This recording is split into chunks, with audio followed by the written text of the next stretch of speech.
इस की शर्तों के अनुसार उपायुक्त महोदया ने एजेंसी चयन का पूरा अधिकार अपने पास रखा है।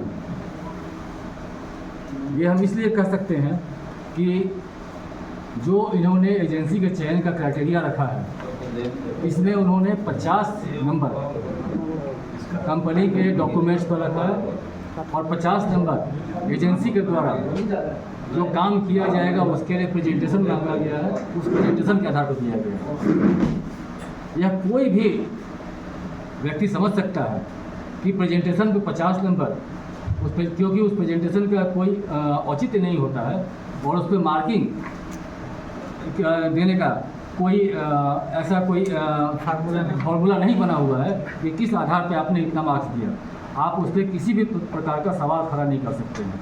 आप जिस एजेंसी को चाहे उसे जितना मार्क्स दे करके आप उससे हाईएस्ट मार्क करके आप कार्य आवंटित कर सकते हैं। तो आपको लग रहा है कि साजिश रच के किसी को लाभान्वित करने के लिए काम किया गया है? बिल्कुल। तो आपका एसोसिएशन इस विषय पर क्या करने जा रहा है? बिल्कुल, ये पूरी तरह से साजिश के तहत किया गया है और मैं अभी सार्वजनिक तो नहीं कर सकता हूँ, लेकिन मुझे गुप्त रूप से जानकारी मिली है इसके बारे में कि किस एजेंसी के लिए किया जा रहा है। मुझे इसकी भी जानकारी मिली है, जिसके संबंध में मैं कल स्वास्थ्य विभाग के प्रधान सचिव महोदय को एक बंद लिफाफे में सारे नाम उन्हें प्रस्तुत करूंगा।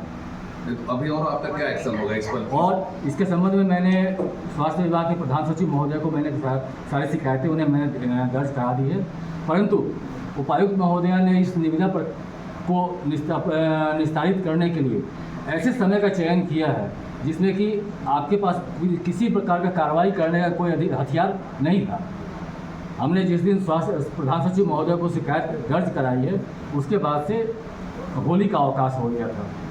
13, 14, 15 होली का अवकाश था, 16 तारीख रविवार, और आज इन्होंने निविदा ओपन करने का, जमा करने के साथ साथ निविदा के तकनीकी भाग खोलना, निविदा का वित्तीय भाग खोलना एवं निविदा का जो प्रेजेंटेशन है वो तीनों चीज़ एक ही दिन में संपादित करने जा रही हैं। और तो और यह निविदा 6 तारीख को 6 मार्च को झारखंड सरकार के NIC पोर्टल पे दिया गया है, जहां पर कि ये 7 मार्च को पब्लिश किया गया है और 7 मार्च से 10 दिन 17 तारीख को का अंतिम तिथि निर्धारित किया गया है।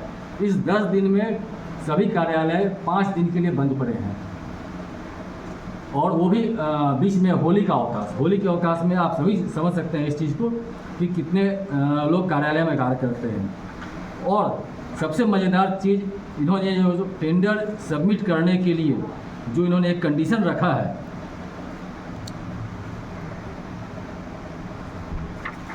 ये पेज नंबर 34 पर इन्होंने जो इंस्ट्रक्शन टू बिडर्स, इसका पहला पॉइंट है। आप इस चीज़ को देखेंगे, इसमें इन्होंने लिखा है bidders must submit their bids for all items and stated in this bid documents in a single hard bond booklet. जिस प्रकार से किताब को जो मढ़ा जाता है ना, ये किताब के रूप में उन्हें पूरा टेंडर डॉक्यूमेंट चाहिए। किसी भी प्रकार का स्टेपल किया हुआ या स्पाइरल बाइंडिंग किया हुआ डॉक्यूमेंट इन्हें नहीं चाहिए।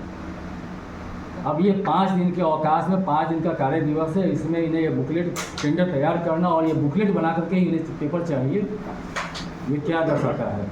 ऐसे ऐसे कंडीशन जो है खुद इस टेंडर पर इतने सवाल खड़े कर रहे हैं कि हमें नहीं लगता है कि किसी उपायुक्त महोदया को इस तरह की प्रक्रिया शोभा देती है। आप लोग इसलिए सहारा लेंगे जी उपायुक्त के खिलाफ में? जी बिल्कुल।